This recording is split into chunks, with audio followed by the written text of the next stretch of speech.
au général Tarka de m'avoir invité, de me donner ainsi l'opportunité de partager avec vous quelques réflexions à partir d'un constat qui est que le djihadisme est le symptôme d'une crise profonde des États au Sahel. Et ce que vient de dire Michel Goya, je le partage totalement, c'est-à-dire que les groupes djihadistes sont résilients parce que les États sont faibles. Et je crois qu'il existe d'ailleurs un relatif consensus à ce sujet. On sait très bien que la réponse militaire à elle seule ne suffira pas pour résoudre la crise du Sahel aujourd'hui. Mais évidemment, cela oblige à admettre aussi que la solution est d'abord d'ordre politique et qu'elle est d'abord entre les mains des Africains, des Sahéliens, et non pas de la communauté internationale.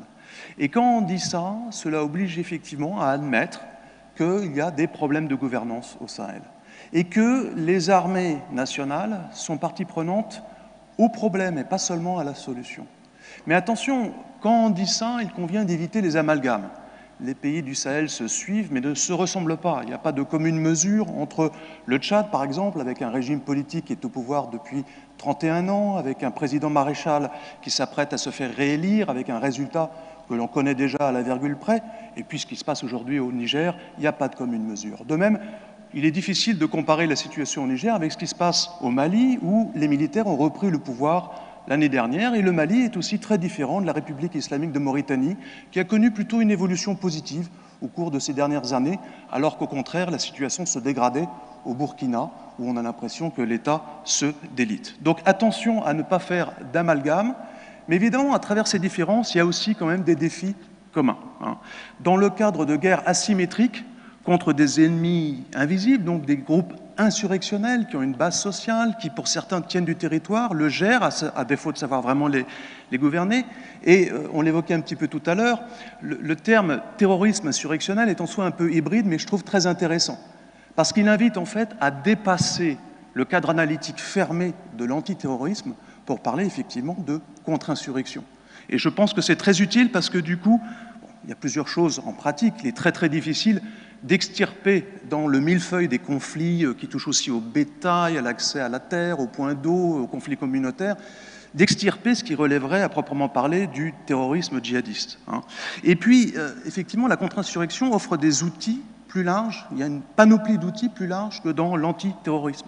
Par exemple, si on veut bien appréhender la situation en termes de contre-insurrection et pas seulement d'antiterrorisme, à ce moment-là, on sera invité aussi à penser des programmes de démobilisation et pas seulement de déradicalisation qui suppose que le vrai problème de fond serait l'endoctrinement religieux, ce qui est extrêmement discutable. Ça invite aussi, avec la contre-insurrection, à envisager des négociations. Les stratégies de contre-insurrection offrent plus d'outils, à mon avis, pour utiliser à la fois la carotte et le bâton. Et ça invite aussi à se préoccuper davantage des besoins de la population et des civils. Vous savez, le grand leitmotiv des stratégies contre-insurrectionnelles du temps de la guerre froide, c'était le WHAM, Winning the Hearts and Minds, c'est-à-dire la guerre psychologique, on appelait ça aussi comme ça, le fait de gagner les cœurs et les esprits de la population. Et ça invite sans doute aussi à revoir les dispositifs de guerre économique qui sont mis en place aujourd'hui contre les groupes insurrectionnels et qui en fait vont terriblement impacter. Alors on comprend bien le souci de ces guerres économiques qui visent à priver de ressources des groupes qui vivent essentiellement sur la bête, à travers des raquettes, des prédations au quotidien, et non pas d'ailleurs à travers des financements d'Al-Qaïda ou de l'État islamique. Donc on comprend les motifs de ces guerres économiques. Le problème, c'est que quand vous interdisez à des cultivateurs de cultiver leurs champs, à des pêcheurs de pêcher, à des éleveurs de vendre leur bétail, vous allez avoir un impact terrible sur la population civile qui, du coup, en fait, est amené pour survivre, parfois, à rejoindre les rangs des insurgés, sans pour autant qu'il y ait la moindre adhésion à leur idéologie. Donc, à mon avis, la contre-insurrection offre davantage d'outils que l'antiterrorisme pour, effectivement, répondre à ces menaces que l'on décline sous le terme de terrorisme ou de djihadisme. Maintenant, il y a des défis communs sur les armées nationales du G5 Sahel que j'apprécie à travers deux dimensions qui sont essentiellement des dimensions passives et actives. Alors, qu'est-ce que j'entends par là?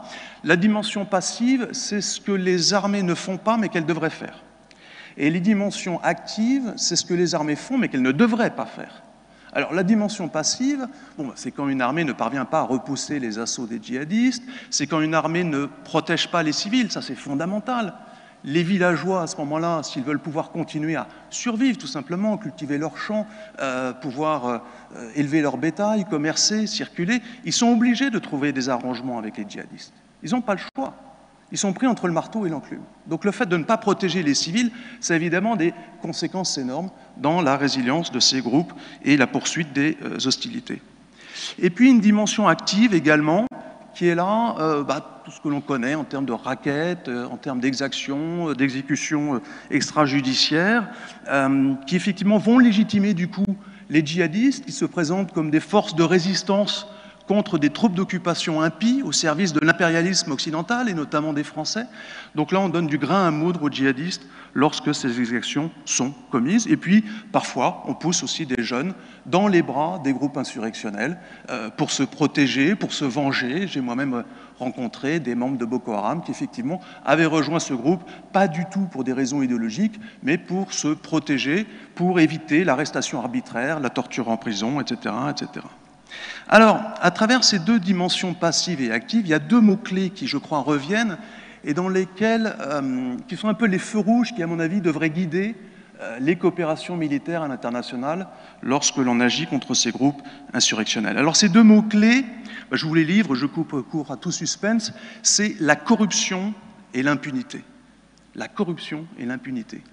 Alors, je ne vais pas revenir dans le détail, je n'ai pas le temps, et mon modérateur est extrêmement sévère sur la gestion du temps, donc je vais essayer d'aller vite.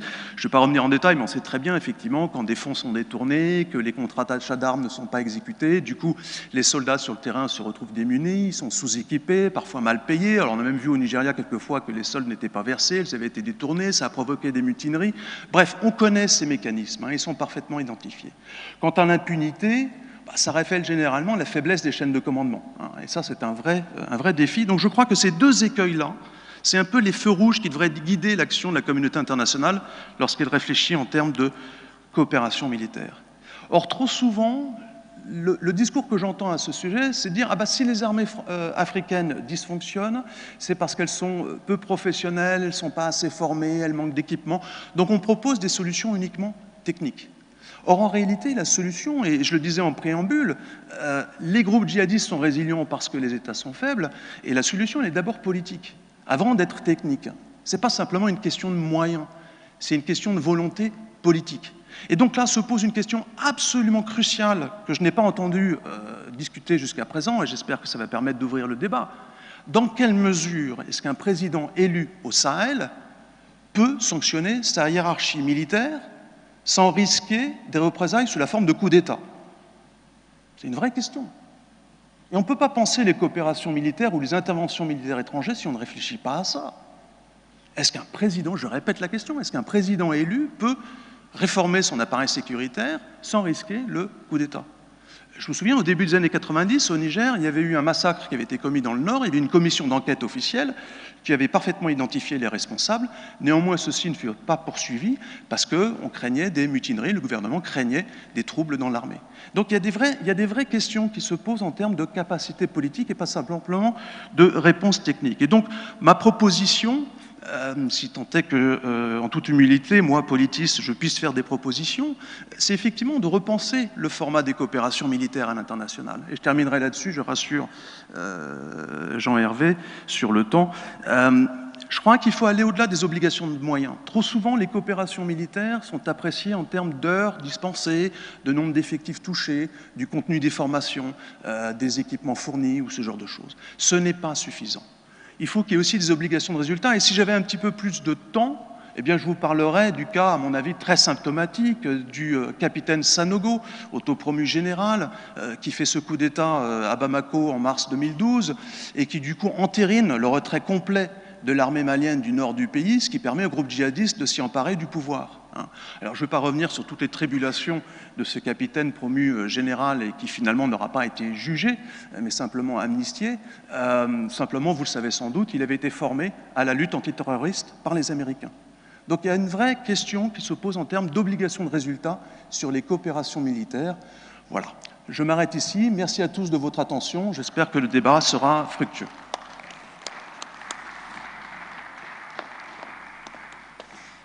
Merci Marc-Antoine pour lancer effectivement des questions importantes. J'espère qu'on aura le temps pour le débat. Un petit point.